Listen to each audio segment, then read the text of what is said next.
At first, nothing seems out of place until a figure slowly moves between the trunks. Its body is humanoid, upright, but the skin and texture make it nearly indistinguishable from the surrounding trees. Limbs stretch unnaturally, branches-like, as it creeps forward. Every movement deliberate and controlled. Its glowing eyes catch the faint light, breaking the illusion for a terrifying moment before it disappears behind a cluster of ferns. Witnesses note the uncanny camouflage, leaving them questioning whether the forest itself could be alive with something watching.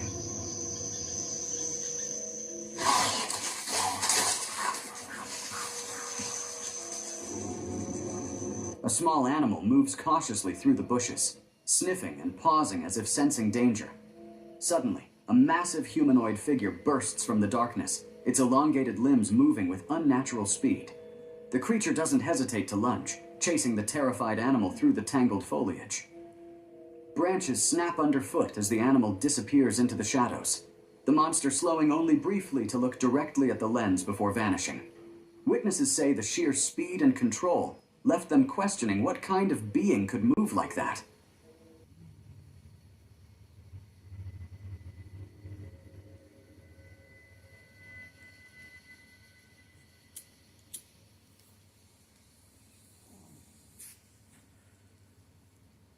Its movements cautious and deliberate, as if searching for something hidden. It pauses often, tilting its head and scanning the ground, then lifting its gaze toward the deeper woods. The way it moves feels purposeful, not lost. The person filming was reportedly in fear, afraid to make a sound. After a few tense seconds, the figure slips back into the trees.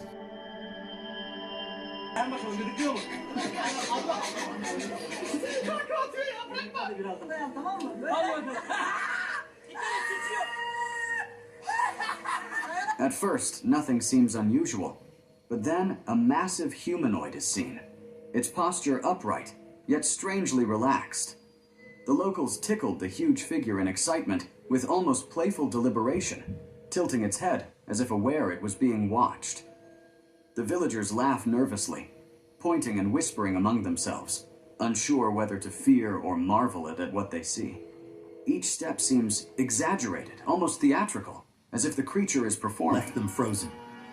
Standing at the front door was a creature upright on two legs, thin body, unusually long arms, and most striking of all, a goat-like head with clearly curved horns. Its eyes reflected bright white light as it stared directly into the camera, unblinking, unmoving. The creature stood there for several seconds, as if observing the house itself, then slowly tilted its head and even raised its hand as if pressing the doorbell. A very human-like gesture of curiosity. Everything was completely silent until the water ahead began to ripple, as if something was crawling up from below. When the flashlight beam pointed straight down, a woman's face slowly emerged from the water. Pale skin, wet hair stuck to her forehead, eyes wide open but almost lifeless. She did not speak or cry for help. She simply rose slowly, as if completely exhausted. What truly sent chills down viewers' spines was what appeared behind her. As soon as her head and shoulders surfaced, a long, flat shape dragged through the mud behind her body. It looked disturbingly similar to a crocodile's back, with rough ridges along the spine and a thick tail submerged in black water.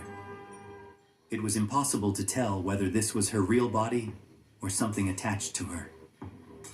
For a few brief seconds, the creature slowly turned its head toward the light. Muddy water moved with each heavy motion of the tail.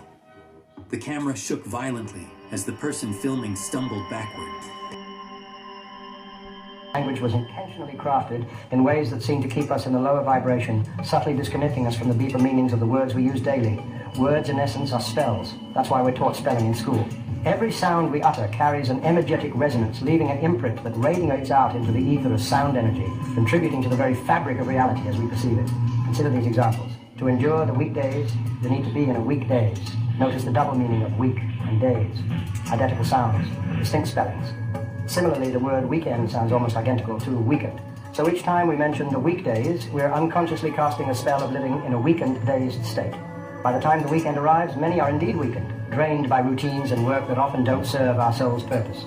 Even the word job can be revealing. Often standing for just over broke, it encapsulates a state of surviving rather than thriving.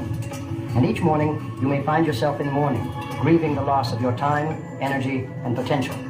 Through our language, we continually reinforce these patterns, shaping our experience in ways we might not immediately realize. You need to realize. watch out for provoking spirits. These spirits are very smart, but they're weak and they prey on strong people. These type of spirits will bring you into fury and let you win the battle, because winning the argument does not make them feel like they won.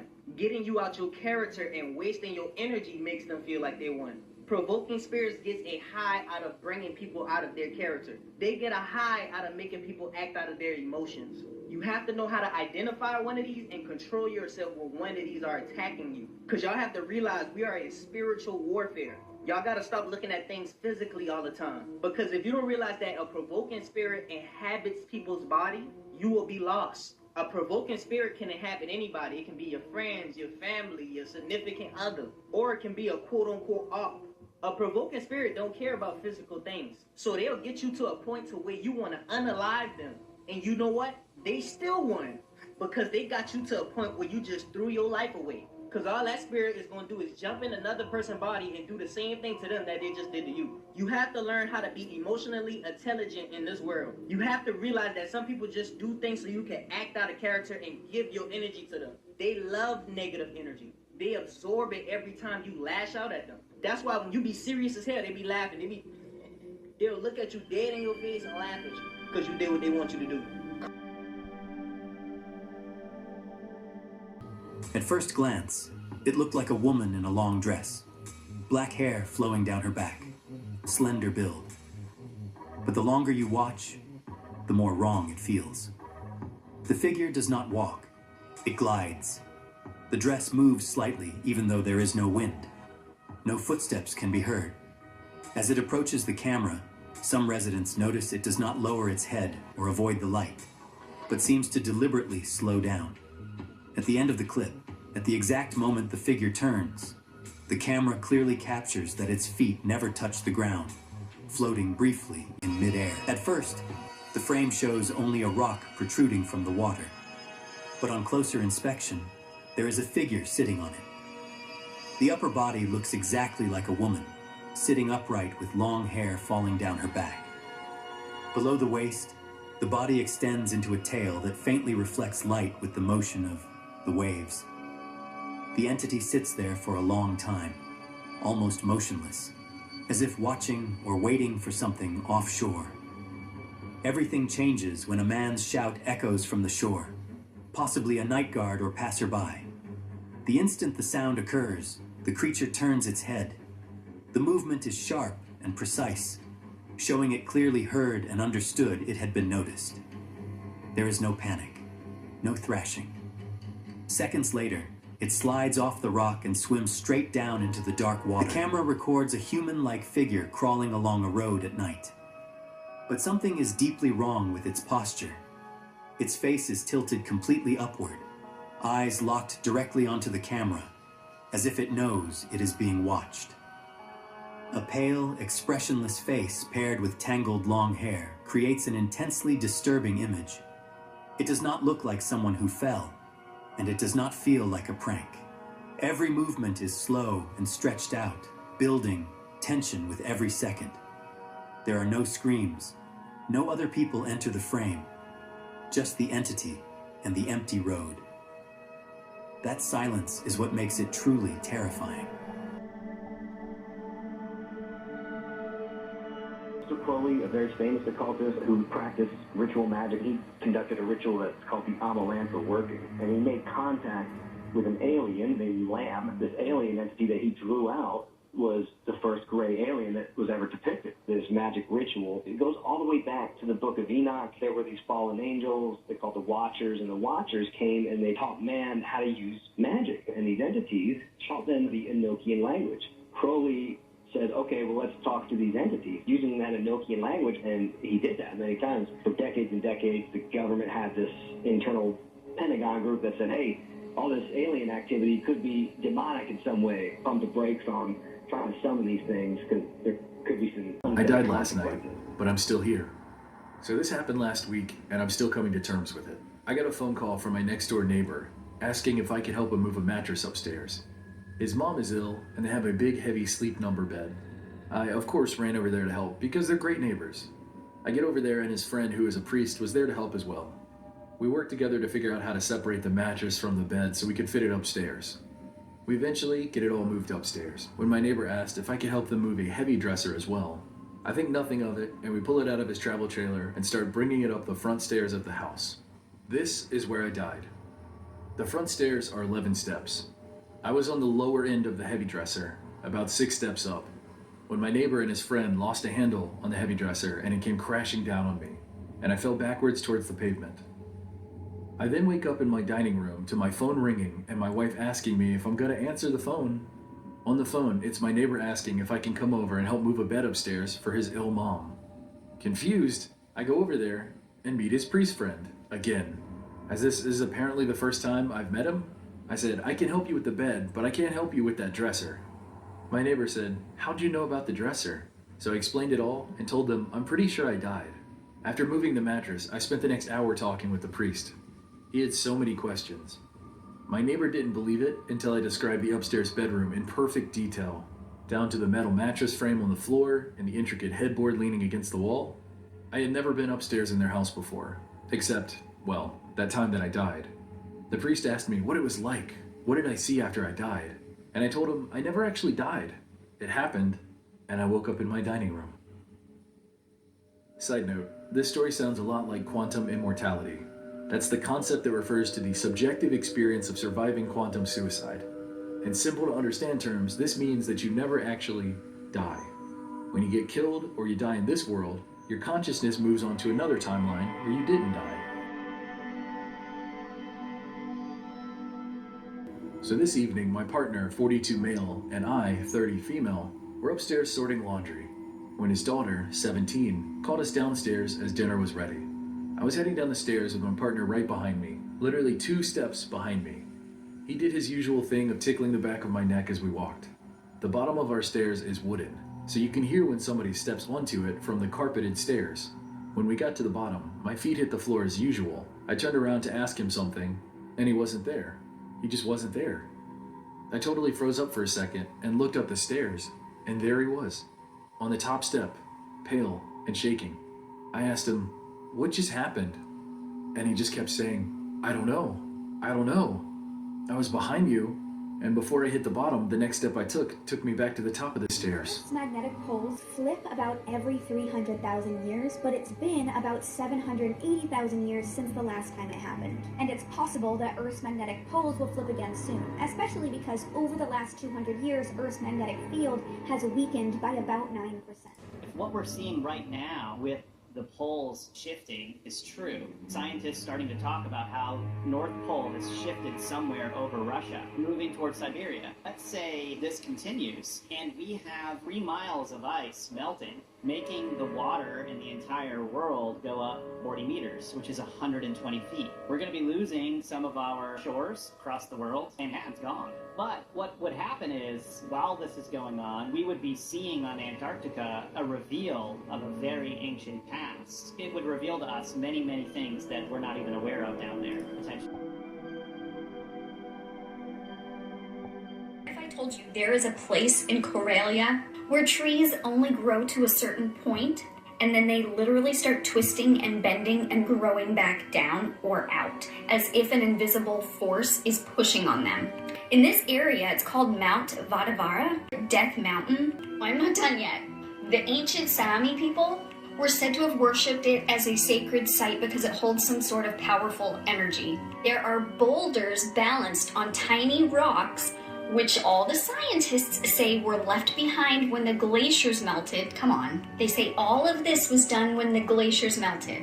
I don't think a glacier carved a perfect sphere. That's just my opinion. But these are called sides.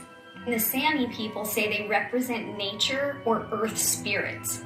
Now, some people think that there's something to do with ancient aliens in this area. I truly believe there was some sort of ancient civilization there. There is this that is carved like a well, and there's one identical to it in Bulgaria, but no one has taken the time to study this well and even see how deep it goes, so the depth is completely unknown to this day.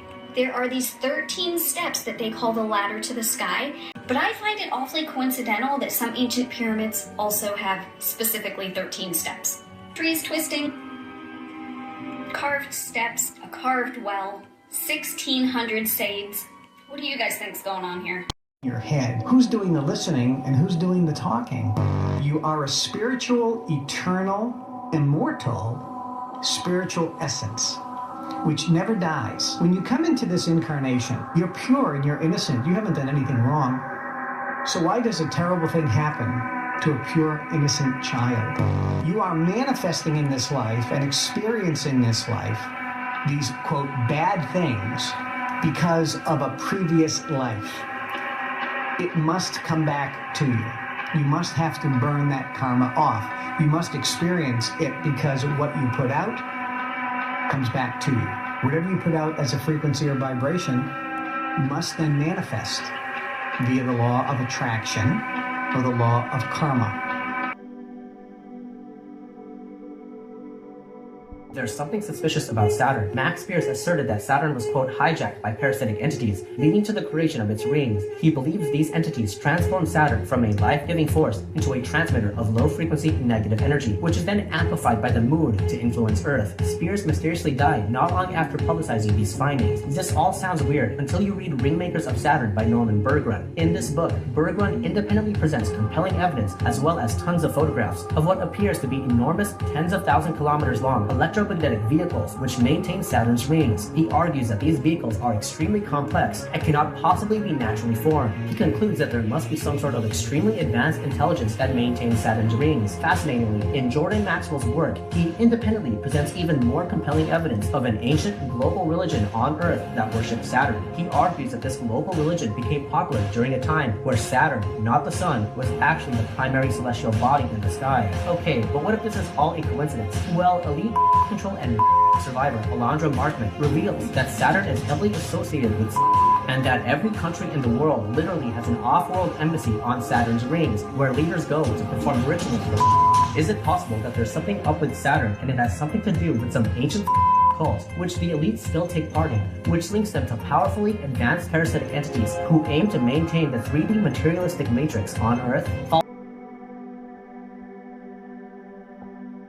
I told you to turn off your TV during the halftime show, it's witchcraft, and demons could be released into your homes. Think about it. Every year, millions of people tune in to watch the Super Bowl halftime show. It's flashy, exciting, and meant to entertain, right? But what if these performances are actually mega occult rituals broadcast straight into your home? The halftime show is one of the most watched events in the world. Millions of eyes glued to their screens, millions of minds focused on the same thing. That kind of attention, that kind of energy is powerful, and the elites, they know it. They've been harnessing it for decades.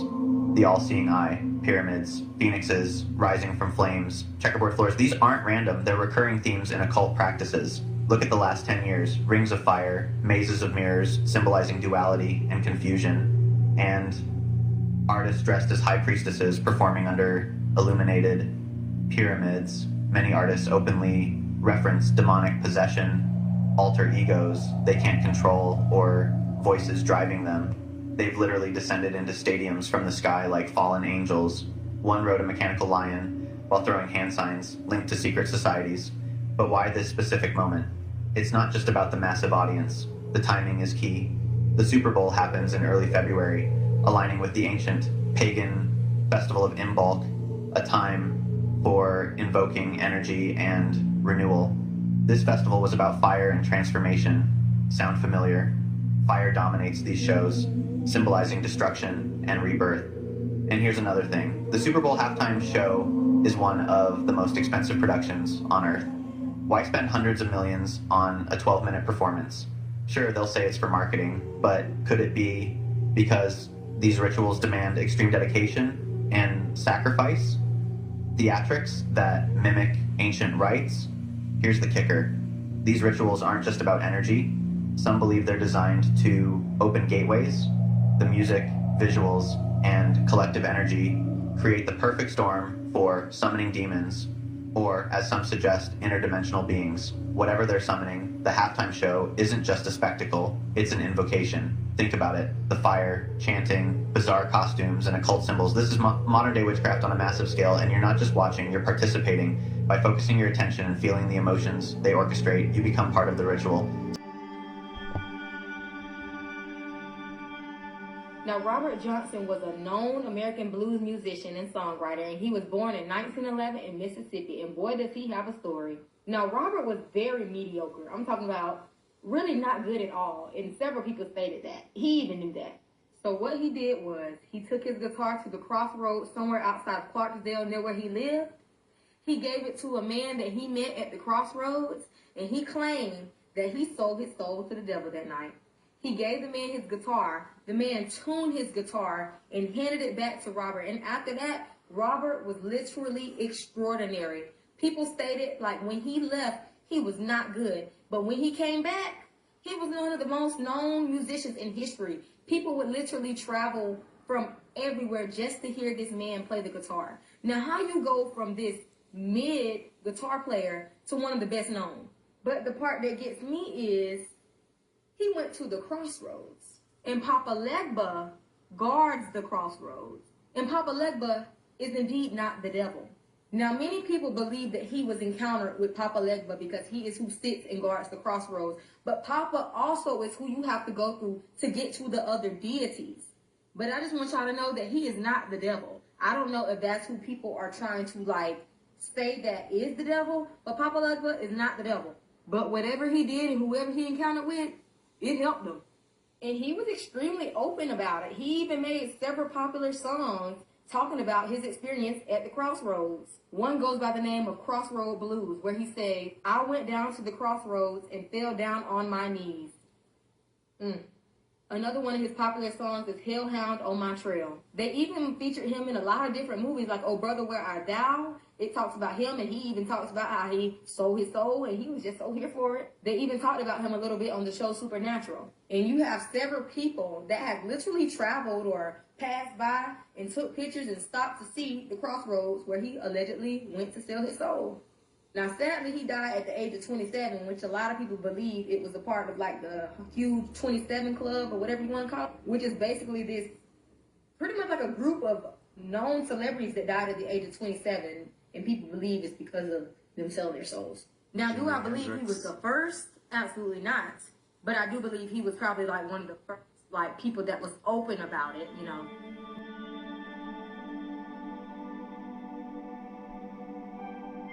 One of the creepiest channels on the platform. With its eerie atmosphere and well-timed scares, it was pretty successful.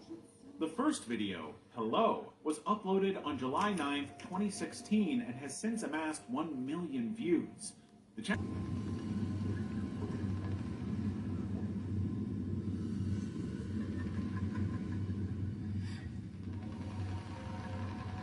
but I wouldn't completely spoil it for you. The project ended.